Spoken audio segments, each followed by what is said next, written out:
Welcome to the InnovaBuzz podcast, where we share all kinds of tips, advice, and interview guests on all things innovation and leadership in modern marketing. Each episode is a conversation with inspiring people who make wonderful contributions to our knowledge in these areas and spark curiosity and ideas to pursue. Join me, Jürgen Strauss from InnovaBuzz, and let's get into today's masterclass on this InnovaBuzz podcast.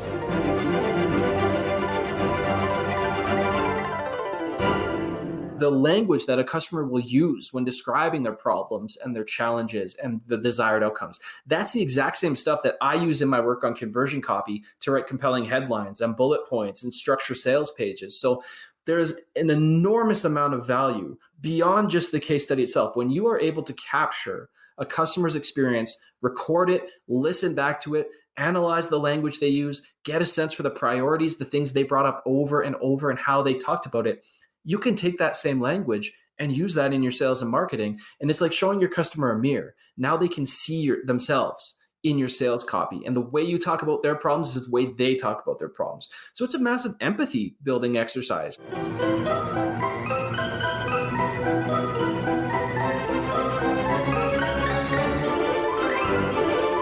Hi there, Innovator. It's great to be back with another episode. I hope you've had an awesome week so far. I trust you enjoyed my recent conversations with Mel Kettle, communications strategist, and with Sunny Hahn of Atlas Solutions. I'm really excited to have on the InnovaBuzz podcast as my guest today, Joel Klettke. He's a conversion copywriter. He's founder and case study king of Case Study Buddy, a done-for-you case study writing service that gives B2B businesses an easy way to capture and share their customer success stories.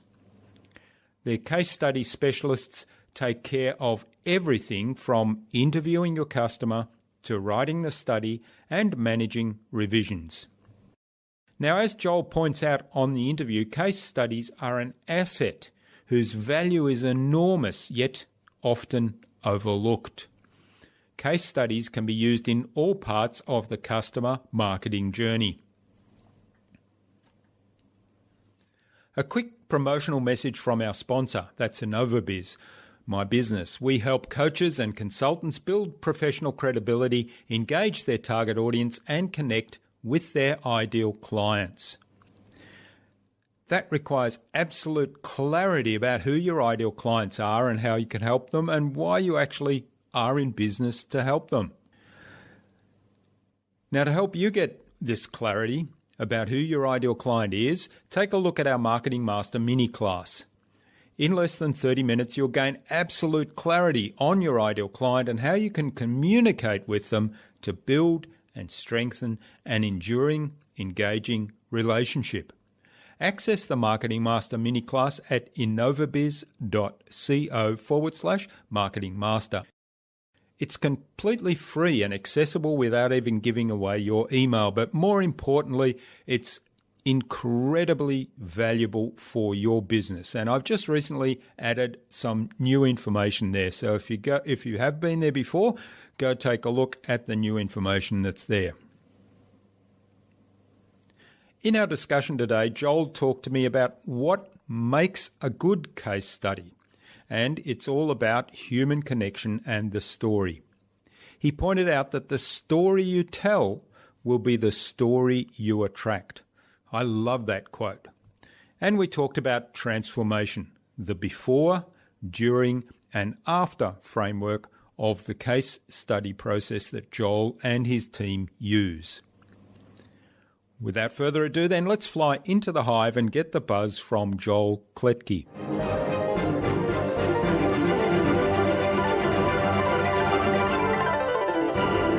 Hi, I'm your host, Jürgen Strauss from InnovaBuzz, and I'm really excited to welcome to the InnovaBuzz podcast today from Calgary in Alberta, Canada, a lovely place of the world, Joel Klettke, who's the founder and case study king of Case Study Buddy.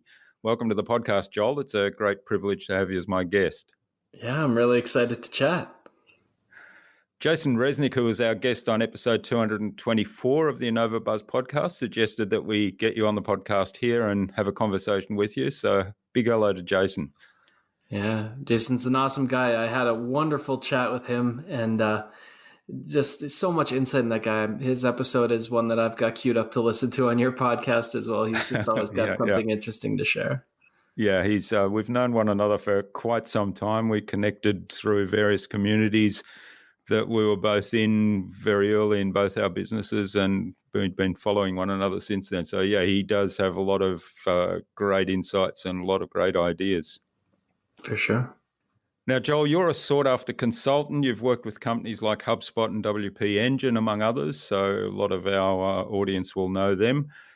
You're focused on conversion copywriting, but you also kind of taking more time and focus on Case Study Buddy. So I'm really excited to learn more about that today. Your focus there is to help clients create valuable assets for their own companies. And I was at a presentation recently by Glenn Carlson where he was talking about, the way to grow your business is to build more assets. And so I'm fascinated to learn more about case studies as assets today, and looking forward to talking more about that.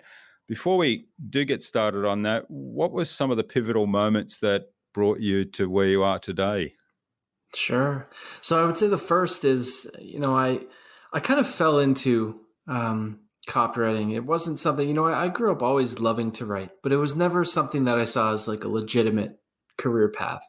And so I did a business degree, and it was just so off my radar, this world of writing. Like, I didn't want to be an author. I knew that much. I loved writing, fiction and that sort of thing, but I never saw that as viable. It seemed like a real crapshoot to ever make that work. And I didn't want to be a journalist, and the whole world of kind of marketing, copywriting, and sales copywriting, I was just oblivious to it. Even having gone through a business degree, we kind of touched on it, but nobody ever really communicated the value of it to me. And so I left university with no clue what I really wanted to do. I knew more about the kind of place I wanted to be, and wound up in an agency doing SEO, where I stayed for almost 5 years, and I got to see the inner workings of agencies and businesses. And one of the things that I learned there was that value of copy, and the value of telling a story and telling it the right way, and how much gets wrapped up into how you present yourself with copy. And so that led to me going out on my own in 2013. I saw kind of the whole digital world turning its attention towards writing as this valuable asset. I thought, if not now, when? If I don't make this move now, when?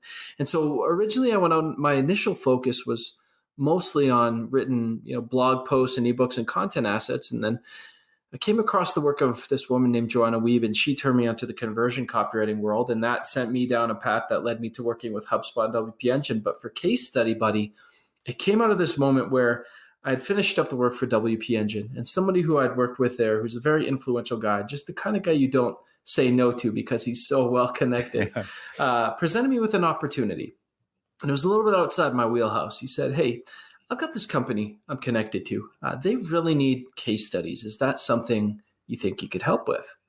And in my mind, I'm going, maybe. Yeah, I think I can figure it out. But for him, I'm like, yes, absolutely. I'm all over it. I'll take care of it. And so that sent me down this path of, okay, I'm working on a case study for this company called Pingboard, who is still our longest standing client to this day. And I threw myself into it. Anything that I do, I want to learn how it works. I want to understand what goes into it. I want to know how the sausage is made so that I can do it the best possible way. That's just kind of how I'm wired up. And as I was researching and as I was doing the case study, I kind of realized, hey, here's this asset that is way harder to do than people expect, way more valuable than most people understand. Almost everybody, and I think everybody, honestly, if you're in B2B, B2C, it doesn't really matter. Every company needs success stories in their marketing and sales arsenal, but nobody seems to have a really great process or ownership for doing in their companies. And so then I looked around and I thought, well, surely somebody has like planted the flag and said, this is all we do, and we're the best at it. And I quickly realized, not really. There was one woman named Casey who was kind of the bona fide specialist, the de facto thought leader in the space. And then a whole lot of nothing. There was companies who did it as an add-on service. There was kind of random freelancers who, again, it was one of a whole bunch of different things they did. And I kind of looked at that situation and thought, why not me? Why not build the company? Why not step up and be the company that can do this and that can own this space? And so that kicked things off, and I've been chipping away at that goal ever since. Yeah, oh, that's a great story. And I there's a couple of things I really love about it. And one is the you stepped up and said, yeah, we can do that, and then we'll figure it out in the back end. But of course, you do that from the base of how hard can that be? I should be able to figure that out. So there's a level of confidence, but not closing the door to that opportunity. And the second one I really love is then taking that, realizing that there's an opportunity there and there must be a need there for more than just your one client that you started working with, and taking it as a specialization. Yeah, I mean, prior, it's not like I came at this totally like cold and naked and unaware. I'd done content assets in the past, but case studies were a different kind of asset. I'd never worked on one before. And what fascinated me about them, I had tried to scale up a content-based business in the past, and it was a total disaster. I had tried to build a scale up kind of a blogging type of company. Now, this was in addition to the other work I was already doing, but there's so many pitfalls and things I got wrong and assumptions I made that eventually led to me winding that up. But one of the big challenges that I had with that business was getting people to see and understand. People were either they saw the value of paying a decent amount of money to have someone very skilled and talented handle the whole process of putting together content, or they didn't. And with case studies, what I immediately saw was, like I just mentioned, there's this asset that is way harder to do than people expect to do really well. And there's way more to it than even I expected. I kind of thought, well, problem, solution, results. How hard can it be? You whip it together, it's done. But the more that I worked on it, the more I realized, hey, there's a real art to this. And because this isn't just a blog post or, one more in a long line of different things, because these are harder assets, they're high stakes assets, because people struggle with these, you can charge a premium for them, a premium that maybe you would struggle to charge with other things.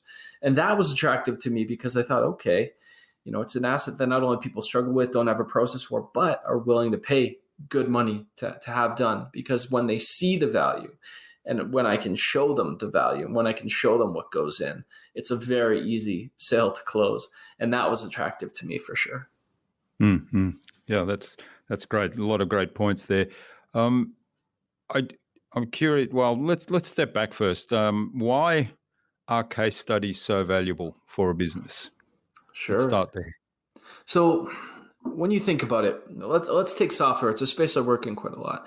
In software, we're getting to this point where the barrier to entry is getting lower and lower. So the tools to do it are getting lower and lower. The developer is becoming, available. Like it's easier than ever to build and launch a software, platform. So you're seeing a lot of feature parity, and the people who've been leading for ages are getting, their competitors catching up to them and sometimes starting to pass them in terms of features. And when you look at the landscape, now that's just software, but look at your industry. People can copy your message. People can copy your design. People can copy your process. But what nobody can take away from you, what will always be uniquely yours, are your success stories. Those client success stories, those metrics you earn for people. Your proof is just your proof. And that's a big part of what sets you apart. And so in terms of differentiation, I firmly believe, especially in service-based businesses, we're getting to a point where we're already seeing so much parity in what people do and how they do it and so on and so forth. But that proof is a massive differentiating factor.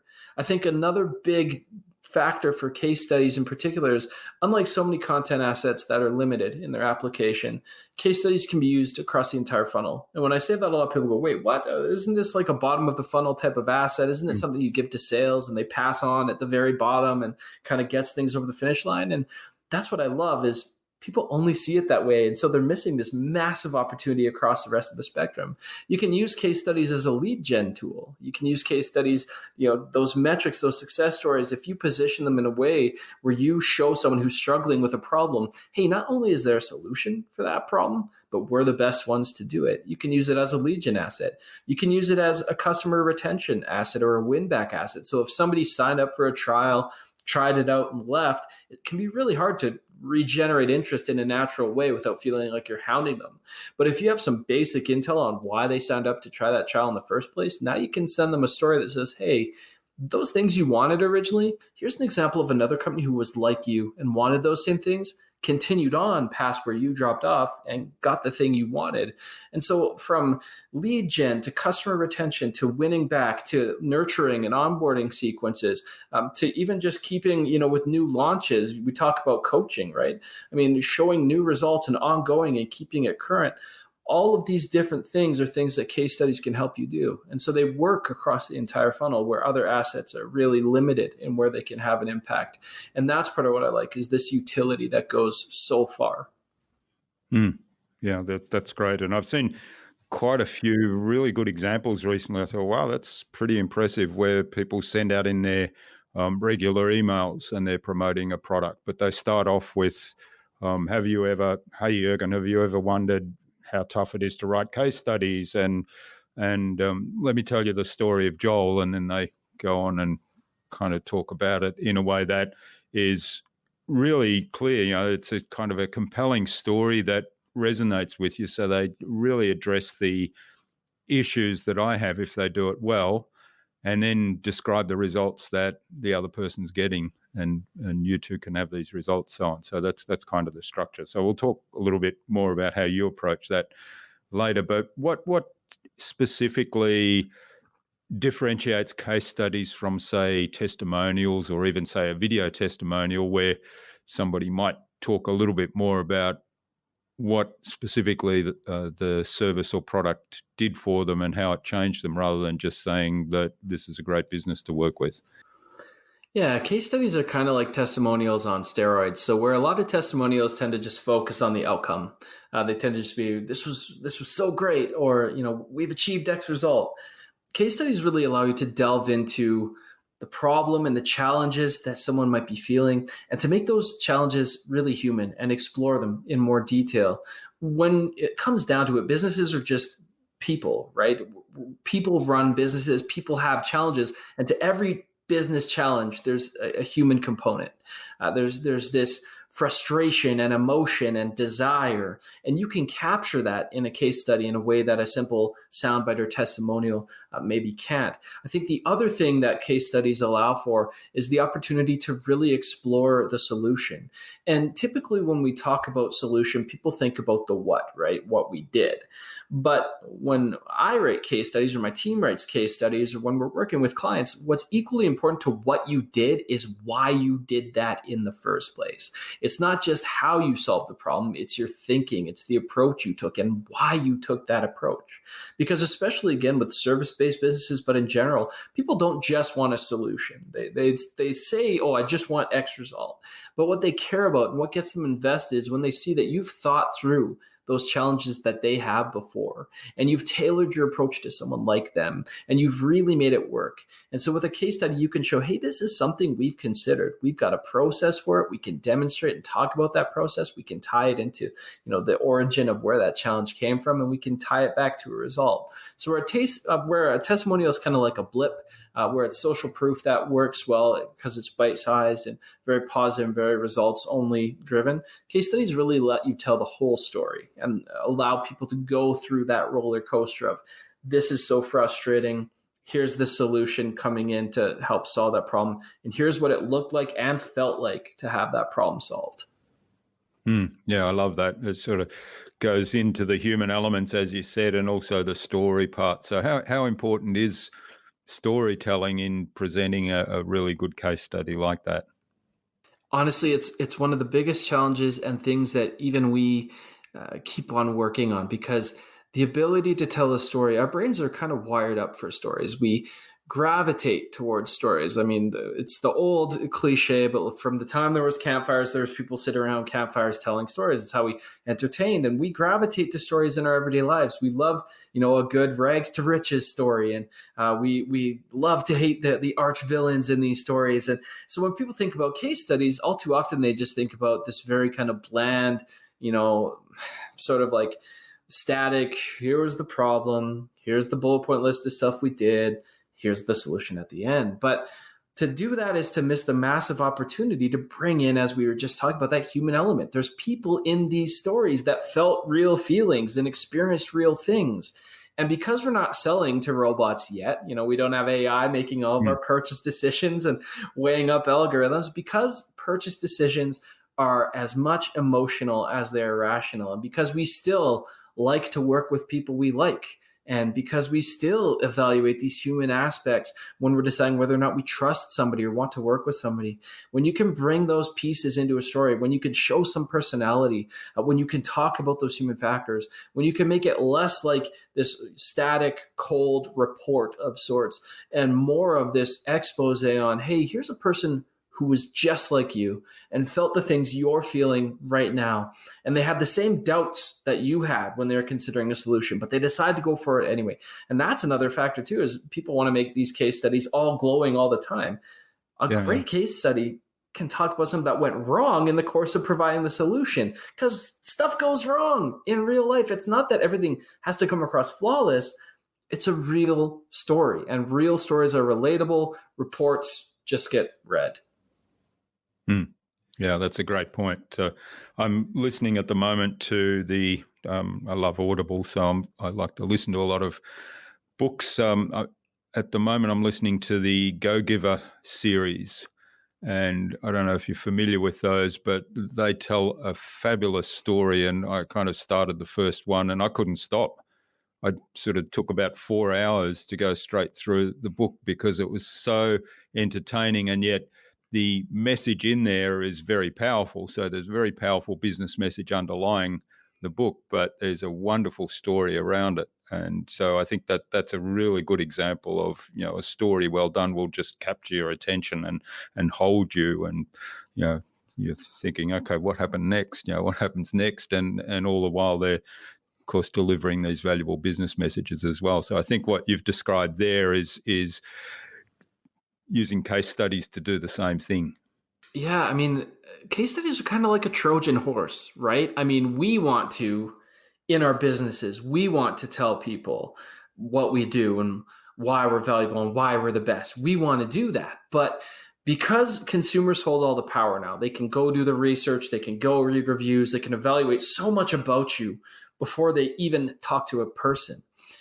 Case studies and storytelling in general is a bit like a Trojan horse, because it's just like you described. You kind of get hooked on the story and what happened next. And all the while, all those things we want to communicate are being communicated without beating them over the head with it, without this super overt, hard salesy, kinds of approaches. So that's what I love about it too, is like you say, we get hooked on stories. We get excited about stories. We feel things when we read stories. But I can't tell you the last time that I felt something when I was reading, say, a white paper. Now, that's not to say white papers don't have their place, but it's just a different kind of experience. And that's why I think they're so powerful, and why I really do think more companies are starting to pay attention and invest in them, and why that storytelling piece, like we're talking about, it is so critical. We have a chance to go beyond what we've done for case studies in the past. And I think that's really exciting. Mm-hmm.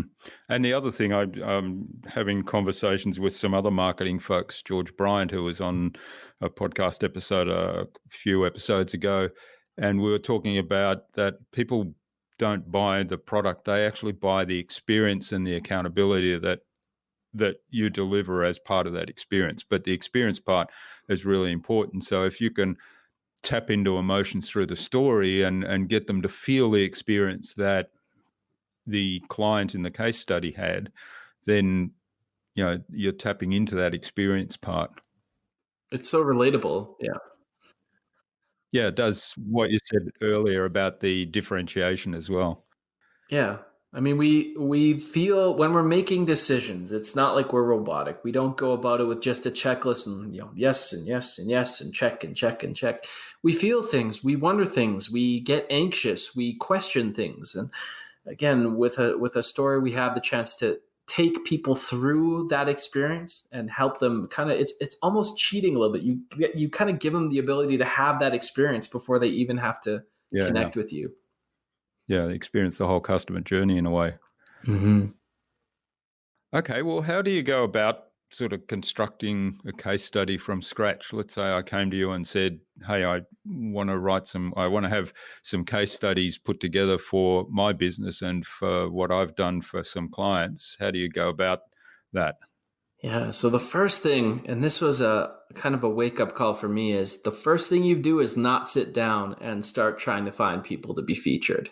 For too many businesses, case studies are happy accidents. It's when someone voluntarily puts up their hand and says, I've had a great experience and I'd love to talk about it. And so that's why case studies are seen as so hard for companies, because there's this barrier between, well, how do we get people to actually be willing to share, and how do we know someone's got a great story to tell? And so before you go about asking people whether they have a story, you need to do some strategy. You need to sit back and think, okay, where are we going as a business? What are our goals? What are the things, like, are we trying to reach into a new industry? Are we trying to sell to a particular type of leader? Are we trying to grow a particular part of our service? What are our goals? And you start from that point. You start from kind of this internal facing perspective. And then you think, all right, these are our goals. Let's set them aside for a second. If these are the things we want to do, what types of stories do we have to tell, and to who, to get us there? Because let's say that, we'll take WP Engine as an example. If I want to work with more kind of enterprise tech companies, then that WP Engine story is a great one. But if I just so happen to work with a yoga instructor on a launch of theirs, and I feature that as my case study, but I'm not really interested in working with yoga instructors on their launches anymore, well, I've told the wrong story to the wrong people, so that study can never really do what I need it to do. And so before you go out, just get the story, you want to step back and say, what are our goals? And given those goals, what types of stories, who do we need to talk to? And that's where you begin. But from there, it becomes less about you and more about those people. We want to understand what was their experience, what attracted them to you. We want to go through that kind of before, during, after of their story. So once you've defined what your strategy is, or what your goals are, then you want to set about identifying candidates. And so when you go about identifying candidates, there's lots of ways to do it. People think that's got to be this awkward, cold outreach thing. Send them an email. Hey, will you praise us on recorded audio and all that? It doesn't have to be that way. The first place we look is who's already put up their hand. Do we have this low-hanging fruit? Have people already, out of their own volition, emailed us to talk about their experience, or sent us a review, or posted, on a G2 Crowd or a Yelp or whatever the equivalent is for industry? That's the low-hanging fruit. Is there anybody there who fits the profile of what we're looking for? And if there is, hey, approach them, because they've already taken the time to tell part of their story. So the chances that they'll be willing to tell more are really low, or really high, I should say. From there, let's say there's not a whole lot of that. You want to start talking to people. And so whether that is sending out a customer survey and getting some feedback and getting people to tell bits of their stories, whether that's picking up the phone and looking through your client base and saying, okay, we think these are the people or the companies that might fit the profile of the stories we want to tell, and phoning them up and having conversations and seeing if they'll be willing. It all starts well before fingers start banging on a keyboard. There's this consideration and this outreach. Then when it comes time to tell the story, that's when the rubber meets the road. So much of the story hinges on a great interview. If you don't run a great interview, you won't have a good story. And you can't tell a customer success story without the customer being part of that story. You can't do these in isolation. You can't lock yourself in a room and go, oh yeah, we did great work for them, let's write about it. If your customer doesn't contribute to that conversation, it's not their story, it's yours, and people can tell. So running a great interview means asking about experience, not opinion. We're not interested if they thought it was good, if it was bad. We're interested in their experience of it. What was it like? What was going on in your business that led you to look for a solution like ours? What did that feel like? What was most frustrating about that? What else did you try, and why didn't that work? And so I mentioned before, the before, during, after framework, and that's what we use for those interviews. Is we ask them about their lives before, we ask about their experience and what was memorable or surprising, then we ask them about their results. So much hinges on that. So do you do the interviews for your clients on their behalf? Yeah, we do. And I think that's one thing that can scare a lot of companies, because like, a third party talking to my customer, because your customer is, there are some precious assets, right? These relationships, you've worked hard to cultivate them. And that's why I think a lot of people shy away from doing these things is because it's awkward to talk to people. It's awkward when you own the relationship to get on a call and have an honest conversation about what did we do great? What did we do poorly? What did that feel like? Because it's you, right? Of course, if I asked you to give me a testimonial and we're sitting on a video chat, I'm like, hey, give me a testimonial. Instantly, that's awkward. And you're going to, you're going to kind of spit out something like a platitude, or you're going to say, oh, it was really great. I love, for most people on both sides, they kind of freeze up. So as a third party, we aren't worried about that. We can come in and we can ask both positive questions, negative questions. What did that feel like? And so there's a lot of trust building that we as a business have to do before that happens to get people comfortable with the fact that we're going to talk to their most precious asset in their customers. But we find when you've got that arm's length distance, we'll learn things that maybe companies wouldn't have been able to learn on their own. Yeah, I think that's really valuable. So that gives you a lot of really great information to write a good case study. But I imagine it also can give you a lot of great information to feed back to the business that some of which they may not be aware of. Completely. So we've had conversations that have led to product changes, where based on the feedback we've gotten in multiple interviews, because we ask, like I said, it's important when you've got a customer on the phone, do not waste that opportunity just asking them to praise you. You want to learn the why behind it and where could you go from here? What could that look like? So we've had conversations that were case study interviews, but they led to product changes. The language that a customer will use when describing their problems and their challenges and the desired outcomes. That's the exact same stuff that I use in my work on conversion copy to write compelling headlines and bullet points and structure sales pages. So there is an enormous amount of value beyond just the case study itself. When you are able to capture a customer's experience, record it, listen back to it, analyze the language they use, get a sense for the priorities, the things they brought up over and over and how they talked about it, you can take that same language and use that in your sales and marketing. And it's like showing your customer a mirror. Now they can see themselves in your sales copy. And the way you talk about their problems is the way they talk about their problems. So it's a massive empathy building exercise. And we've even had conversations where someone has agreed to give a case study, and then we interview them. And when it comes down to it, they're deeply unhappy. Now that sounds crazy, but that's happened. We've done hundreds of interviews. That's happened 2 or 3 times. So it's not just this one-off, event. And so having conversations with your customer in general is this totally undervalued, underappreciated, underutilized thing. And it's something that I think the best companies in their fields, you talk about customer experience, the only way that customer experience continues to get better over time is talking to customers. Yeah, that's there's so much gold in what you've just said there. And I think, having the ability to have a third party come in and have that kind of honest conversation can, as you say, can give you so much more information that can be applied right across the board. So it's almost a case for doing that with you, regardless of whether you then use the information as a case study or, just to get that mirror held up and improve your sales copy, maybe even, set your future direction around that. So I guess one of the things you're talking about there, and certainly you mentioned it when you started about the process, was getting really clear about your own why and goals and where you're headed, and also about who the target ideal customer is. Who are you trying to attract with this case study? So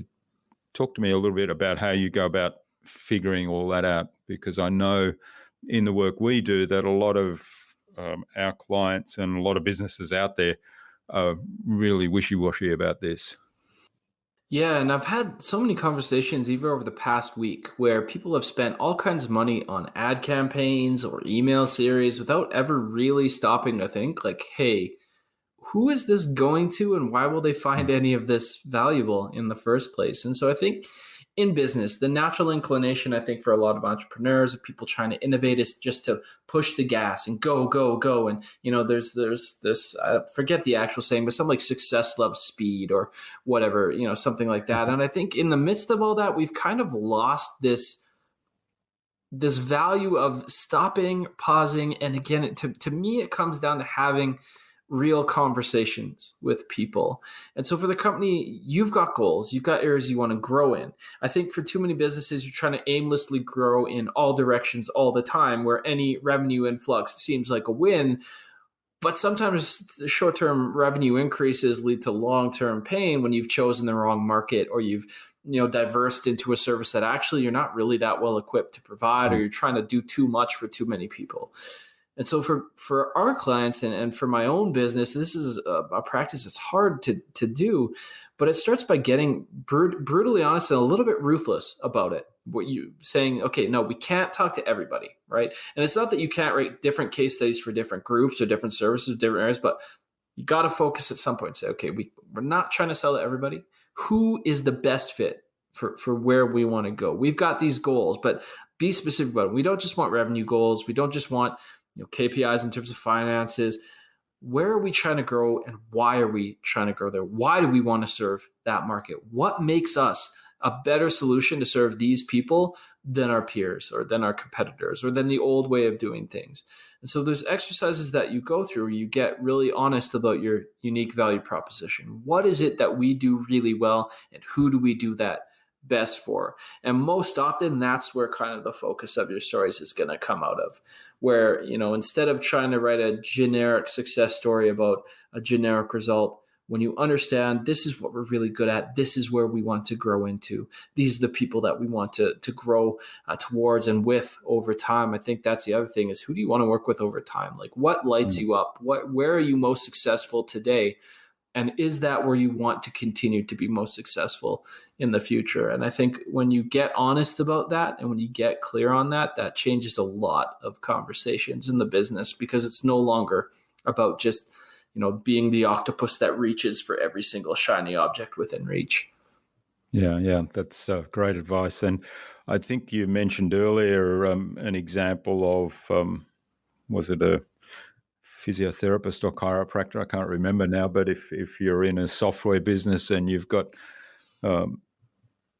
you want to work with technical folks, and you get somebody to write a case study that's a chiropractor in the health services, and you didn't actually enjoy working with them, well, what's going to happen is you're going to attract more of those people. So yeah, I mean, it's the real simple line that I tell the people is, hey, the stories that you tell will be the stories you attract. So, whether it's the client you want to feature, whether it's the problem you want to solve, the stories that you put out there will be the stories that you start to attract. And so if you don't want to work with chiropractors or yoga instructors, don't have stories about those people. Yes, to some degree, you can still leverage successes in other areas to put towards successes in new areas. That's a whole different conversation. But generally, I think a huge blind spot for companies is just telling any story that comes easily to them.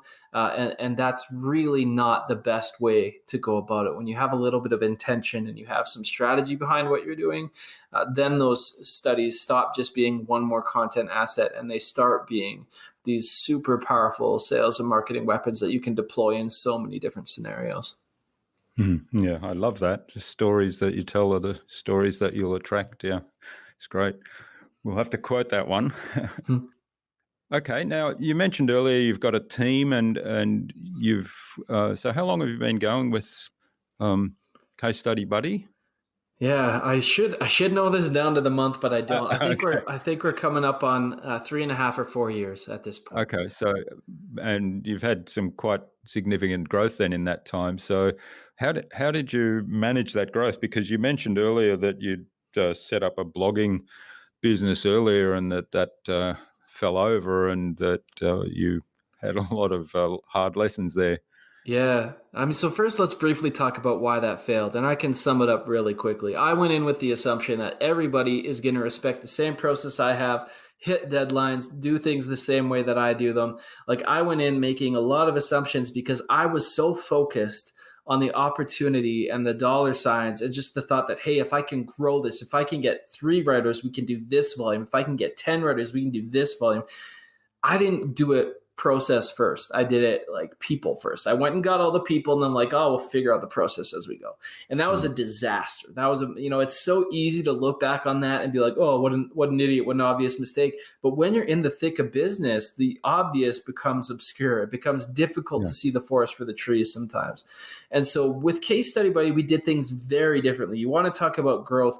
I had the novelty of Case Study Buddy being a profitable side project in the early goings on. Like, I still have my own consulting work that was paying my bills. For me, this was a side gig with a lot of opportunity. And so for the first year, we didn't market Case Study Buddy at all. In fact, all I really did was take it to peers and say, I gave them a price they couldn't possibly refuse. And I went in with the mentality, all I told them was, listen, this is something I'm exploring. I think there's a real opportunity here. I want to do this for you. I want to do it at a cost that is going to be a no-brainer for you, and I'm here to learn. You're going to get an asset. I gave them a no-lose situation where I said, you know what, if at the end of this you're really not happy with the asset we produce, of course I'm going to refund you because I'm learning here too.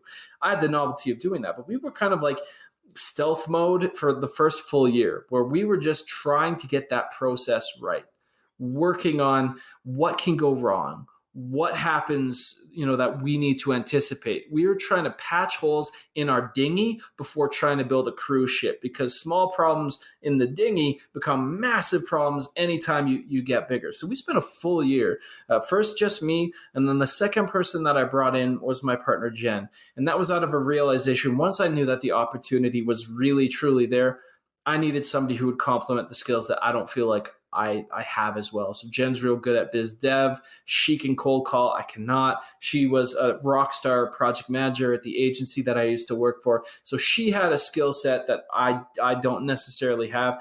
And with her on board, we could identify more problems and have two heads in the game to solve them. So we started really slow. It was something that just we kind of worked behind the scenes on, working on that.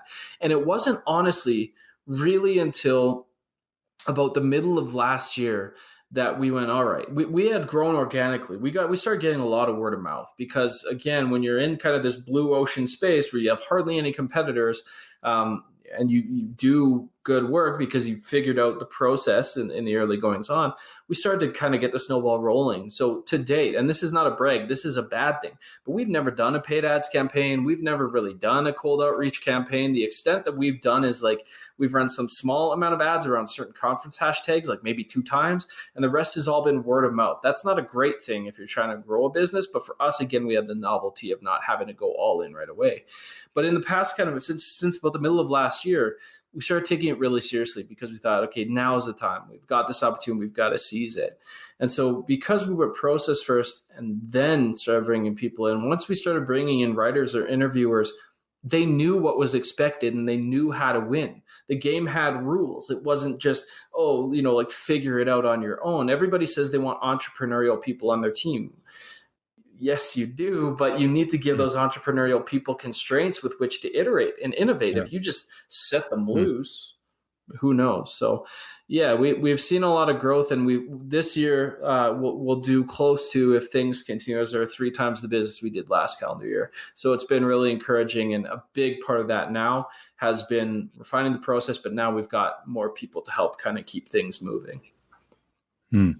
Yeah, that's great. So how big's the team now? That is a wonderful question. So at the core leadership team, I would say there's 3 of us. There's myself and Jen, and then the most wonderful woman on the planet, Morgan, who keeps our projects on track. She's one of those people who just loves that side of things. She loves organizing and scheduling and standard operating procedures. So she is a wonderful person to have. So there's kind of the 3 of us kind of keeping the engine running. And then at this point, we've got 2 interviewers, soon to have 3, and then a writing team of about, I think we're at 6 or 7. Now, not everybody is busy all the time. Not everybody is like full-time on always going. So because, we're still, our model is still contractors. So we have kind of dedicated contractors that work with us for a long time. We're now getting to the point that employees are starting to really make sense and to go down that path. But at this point, we've got a team of somewhere between 10 and 15. So you have different people doing the interviews than writing the case studies at the end?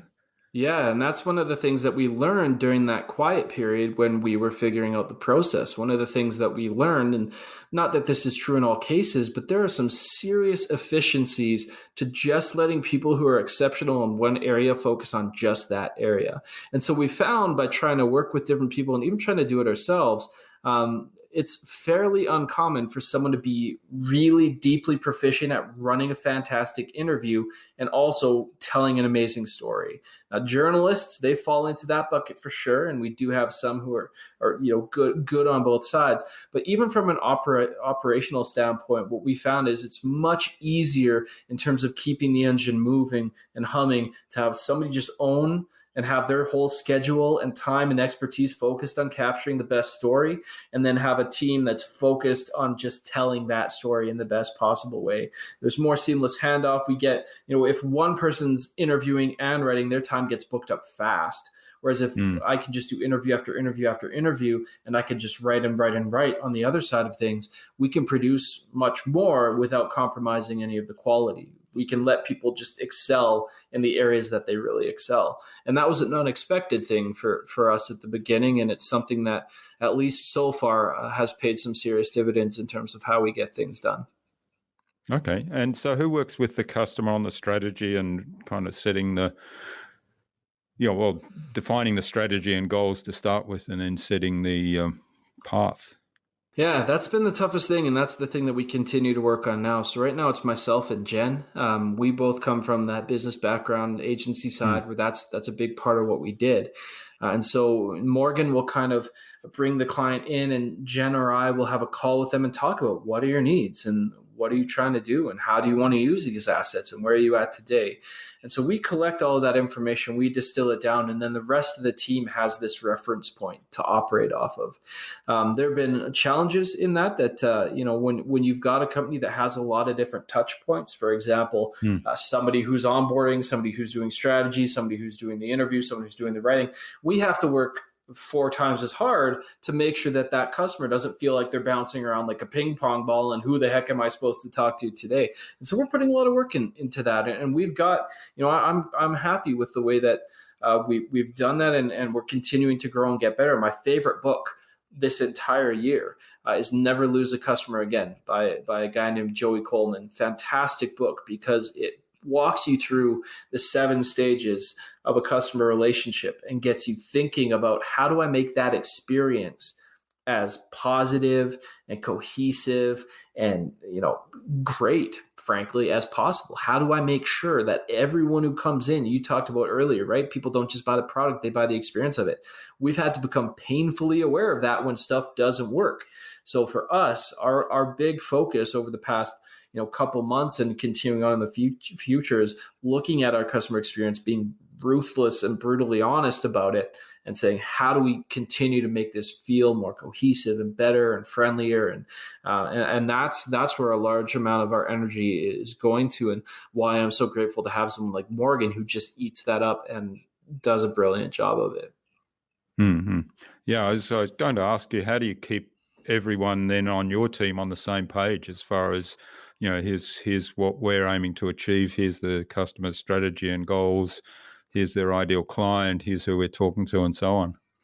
Yeah, we centralize that information. So we've had to get real good at documentation. We've had to get real good at communication and making sure that, we have people who don't work out with us because they just want to jump in and get going. Where for us, the ability to slow down, consider the details, pay attention, read the brief, dig deeper, ask questions. I think a lot of people are scared when they get hired to work with a company, when they're partnering with the company, to ask questions or make a suggestion, say, by the way, this could be better, or this is something that maybe isn't working so well. We love those people because they're in the thick of it. And when someone puts up their hand and says, I've got an idea for how this could be better, then we all get better around that. So for us, it's, we use software to help facilitate that and make sure that we're tracking what stage things are at and how things are progressing. We use people, to help facilitate that, to make sure that the handoff is pretty seamless. And then we've had to get real good at documentation, making sure that things are spelled out and clear and easy to digest. Because if I hand a writer a 7-page brief, they're never going to read it. They're never going to absorb it. We're never going to be time or cost effective. So we've had to get good at distilling things down. That's great. Lots of good advice there.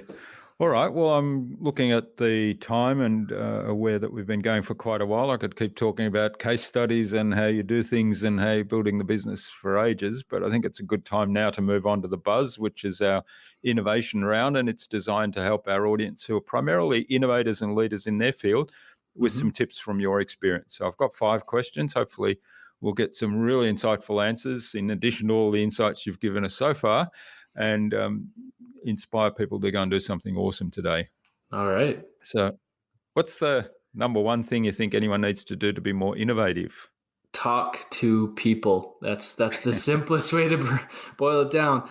Companies pay lip service to the idea of talking to customers, but the ones that actually do it innovate faster, innovate more intentionally, and stay ahead. You cannot serve people that you do not understand. So talk to people, have structured conversations with them. Great advice. And clearly what you're doing with Case Study Buddy is one way to do that, but you've demonstrated that Case Study Buddy as a business came out of actually doing that. So listening to customers and listening to that input. What's the best thing you've done to develop new ideas? Get in small groups of peers, and they don't even have to be in your industry. They don't even have to be at the same point you're at, but get in groups with people who have multiple different perspectives, and most importantly, aren't afraid to tell you that your poop stinks. So you need people around you who will tell you when your ideas are bad, who will challenge you. You need people, just as we all need people who will build us up and make us feel good and encourage us. We also need people who will tell us that's a bad idea, or have you thought about this? We need those people with those needly little fingers to poke holes in the things we're working on. So I've got a great support group that's helped me with that. Yeah, that's great advice. And I love the, people that'll tell you if they don't like something, people that'll call you to task if you're not doing what you said you'd do, for example, is another one. So yeah, I love that, because a lot of people are afraid of doing that, and yet it is such a valuable service. Yeah, keeps you honest. Yeah. Obviously, you don't need to be rude or arrogant or nasty about it, but yeah. All right. Do you have a favorite resource that you use most often? I mentioned that Joey Coleman book, and I honestly got to say, for this year, that is something that I just keep going back to. I think we all need to work harder on our customer experience, because as you mentioned, people buy the experience. And I think a big part of the reason that companies grow organically, you can throw money at ads, you can throw money at SEO, you can throw money at this, that, and the other thing. But how often do we stop and think about the way people feel as they engage with us, and the questions they have, and how easy we're making that? So Joey Coleman's book, Never Lose a Customer Again, has just been such a fantastic resource for me this year. Great. I'm going to have to look that one up. I wasn't familiar with that, so I'll check that one out and have a read. Okay. Now, what's the best way to keep a project on track, or even a client on track as you're moving through your processes? I've got to say that my mind has changed on this in the past year. So in the past, I would have said, having a clean, well-documented process and communicating it well. But over the past year, I've just seen the power of having somebody be in charge of owning that process and checking in. And so having a person responsible for that and owning that and having that as a focus, I think the minute that you can afford to do that, and the minute you find someone who excels at that, hold on to them and do whatever it takes to keep them around, because there's no replacement. Software is great. Documentation is great. But at the end of the day, you need somebody to be kind of the watchdog and to enforce things and to keep those projects on track by bringing that process to life.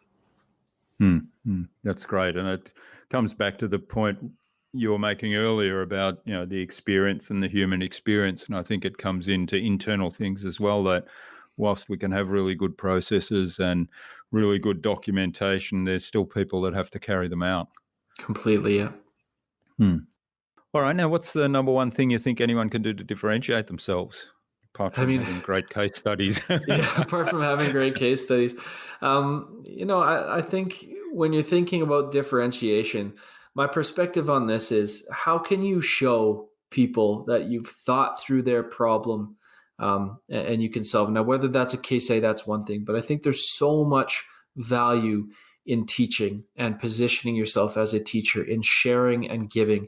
There's still, even in this content marketing era and age, there's still this hesitation to give and to put stuff out there, because the thought is, well, if I give all this information away, then what will people pay me for? And the honest truth is, that my experience has been the opposite.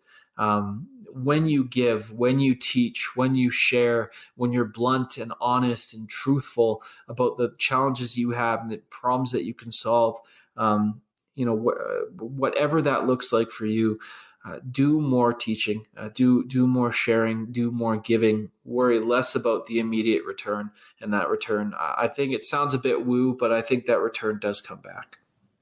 Yeah. And again, I mentioned earlier, absolutely, I agree with you. I mentioned earlier the books, The Go-Giver, and the stories that they had in there, and that is very much the philosophy there. But they put it in a really good way that it doesn't come across as that woo-woo. And they do kind of, in the story, the protagonist then is working with mentors, and he does say, well, this sounds a bit woo-woo and so on, so that he does kind of raise the questions, but then there's lots of really good explanations and case studies, if you like, in the story of how that plays out in real life that most people would be able to relate to. So that's really great advice.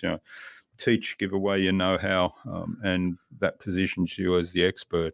And also, I think one of the things people forget that, there's two aspects. Is you could teach people to do case studies, yet most people will say, well, that's not a core part of our business. We don't have the resources to do that. We don't have the time to do that. You seem to know what you're doing. We'll get you to do that because that's your business. So, smart people will operate in that way because they will realize that their time is valuable, and their time is best spent earning money from the things that they're really good at, and they can then spend that money to do other things that build assets that other people produce, because that's what those other people are good at. So that to me is sort of one aspect of it. And the other aspect is that a lot of people see the information but still really don't know how to go about implementing it in real life. So they're going to come to you as well because you're the one sharing that information. And so they think, well, first of all, it makes a lot of sense. Secondly, you seem to know what you're doing and you've been very generous so far. Yeah, I mean, a quick little analogy on that is we're looking at replacing the windows in our house, and the people who have made the biggest impression on me, I will never have the know-how to take a window out and put one in. That's not for me. But the people who took the time to explain the how and the why and what this looks like and what to expect, they left the best impression. Not the guys who came in and said, hey, we can do it for this price, we're the cheapest. The people who educated me, even though I will never do that myself. There's a real comfort in knowing that the people you're working with have thought it through. I've said it a few times, but when you can demonstrate that you've thought this through and you can articulate it to somebody else, there's a real comfort in that. Okay, great. Well, thanks for getting us through the buzz, Joel. And so a couple of additional questions, but first of all, thanks for the whole interview. It's been really great. I've sort of really enjoyed this and learned a lot about case studies, but also about your entire approach and how you've grown the business. So I think there's a lot of congruence right throughout everything you're doing. Now, where can people reach out, find out more about you, and perhaps even get in touch to say thank you? Yeah, so if you want to talk to me or ask me a question, the two best places to do it are either Twitter at Joel Klettke or LinkedIn. So, you're welcome to connect with me there. And I'm not always fast to answer questions or respond, but I always do my best to. If you're interested in learning about Case Study Buddy, we have lots of articles, things. It's not just, I'm not just here to pitch you on that, but if you want more information or you want to amp up the work you're already doing or take some of these lessons or have some resources and reference, CaseStudyBuddy.com is another great place to get some resources to learn. and to dive into our samples and see what other companies are doing in terms of telling their stories. All right, and we'll have links to those in the show notes so people can click straight through. Now, what number one sort of parting piece of advice would you leave our listener for anyone that wants to be a leader in innovation and in their field? I'm gonna cheat because it's just this important. The idea of talking to people, go back and connect with people and have deliberate conversations. And when you listen to people and when you take the time to try to get in their shoes, when you ask questions about the pain points that they have and the anxieties they're dealing with and the ways that they want to solve those problems, that's when you really start getting those insights that lead to innovative ideas. And I guess the other thing I would tie it back to kind of where we started is be open to new things. Don't just, there's something to be said for focus and staying in your lane, but sometimes you just got to say, you know what, we can do that. We can figure it out. And you never know where that's going to go. When I took on that project, I had no idea it was going to lead to spinning off a whole second company. So be open to new ideas, new experiences, and doing things that maybe scare you a little bit. I think that's where so much of the innovation and experience of that comes from. Yeah, great advice. And yeah, there's a lot to gain from talking to people and understanding what their challenges and frustrations and also their aspirations are, which then, opens up those ideas that you might take on board if you're open to the new possibilities, like you mentioned. Totally. All right. Now, finally, who would you like me to chat with on a future InnovaBuzz podcast and why? Oh, I think there's lots of people that you could talk to, but some that are top of mind for me. Two people that I deeply respect are Samar Owe and Iman Zabi. Samar Owe is an email copywriter. She's very quickly carving out a niche for herself and getting some great clients on her list. She's got a fantastic process. And part of what's so fascinating about her story, and similar to Iman, is just innovation and business growth in the face of bias and prejudice. And, to have names like they have and come from places like they do, the obstacles they've had to overcome on their way to innovating and growing have been unique. So Iman is also a very talented copywriter. She works a lot on launches and different things like that. And beyond just the raw skill sets of both of them, their experiences in growing their businesses and overcoming these other obstacles on the road to innovation and growth and staring down those questions, I think would be valuable for people, even just to understand and to grow from. So they're two people that would come to mind relatively quickly. And then I would honestly say, if you have the luxury of talking to the man behind the book himself, Joey Coleman, I feel like he would just be such a fascinating person to talk to in terms of customer experience. He's deep on that. He communicates it so well. And I feel like he'd have just piles of actionable insights for your listeners.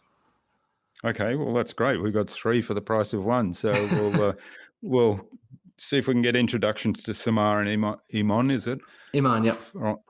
From you, and we'll see if we can reach out to Joey, and I'll read his book first, and then we'll reach out to him, see if we can get him on. Awesome. All right. Well, thanks so much for sharing your time and your insights with us so generously today, Joel. This has been really fun. There's so much value in what you've shared today around how valuable an asset really good case studies are and how you can go about those, and also the whole message around talking to your customer, being close to your customer, getting feedback from the customer to understand what experience they're actually having with you rather than just what is it that you do for them in terms of product or service. So thanks so much, and I wish you all the best for the future, and let's keep in touch. Cheers. Thank you. That's been a great chat.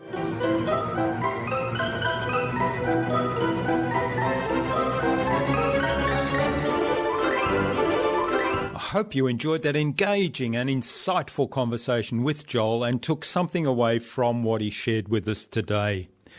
Joel's focus on service and talking to your clients, not just for case studies, but also to find out how to better serve them and improve your business, that was my biggest takeaway. I'd love to know what you took away from Joel's episode. go ahead and leave a comment below the blog post, which you can find at innovabiz.co/Joel Klettke.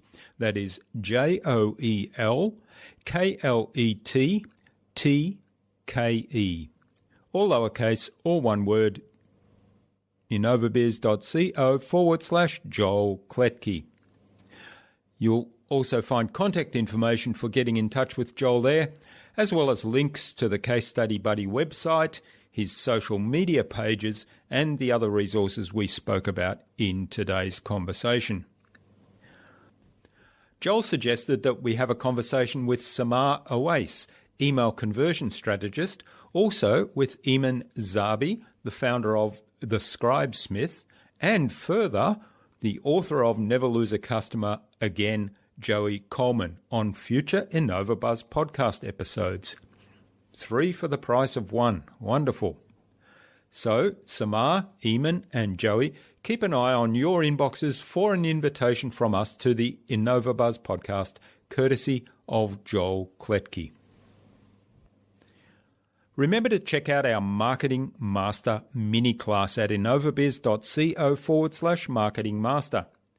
It's completely free, but most importantly, in less than 30 minutes, you'll gain absolute clarity about your ideal client and how you can communicate with them to build and strengthen an engaging, enduring relationship. And if you'd like our help to go even deeper into marketing mastery, or our help with podcast production, then send me an email to jurgen@innovabiz.co and we'll set up a quick call just to have a conversation, no obligation, and find out if we're indeed a good fit for one another. Tune in again next week to the InnovaBuzz podcast. We've got some more fantastic guests lined up, including Nick Nanton, documentary film producer, and Heather Lee Dyer, the author of Creativity Over Perfection. Stay connected with us by subscribing to the InnovaBuzz podcast at innovabuzz.com/subscribe. innovabuzz.com/subscribe. Make sure you never miss another episode.